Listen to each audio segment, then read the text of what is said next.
The man charged with shooting two Minnesota lawmakers and their spouses had plans to shoot other lawmakers in neighboring states as well. That's new from law enforcement this hour. And that has state lawmakers here and across the U.S. looking over their shoulders and thinking about their own security or lack thereof. WRAL Capitol Bureau Chief Laura Leslie has that story for us tonight.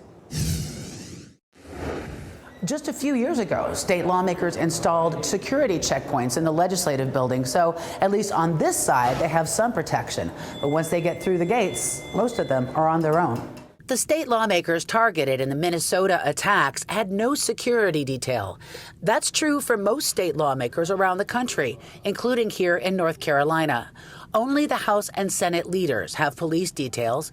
The other 168 legislators are on their own. And violence is not a remote threat. Just last month, a woman was arrested for trying to bring a gun into a legislative building. It was caught at a security checkpoint. Meredith College political scientist David McLennan said the current political culture is primed for violence, from the firebombing of Pennsylvania Governor Josh Shapiro's home to the assassination attempt against President Donald Trump last year. A decade or so ago, it was about 10% of Americans said that violence was either expected or something that was legitimate means of expressing political beliefs.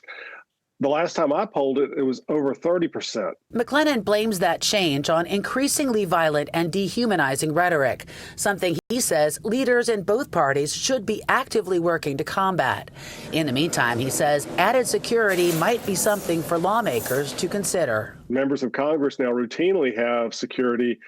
Now we're going to have to start seeing state legislators. You're talking about 170 people in the North Carolina General Assembly.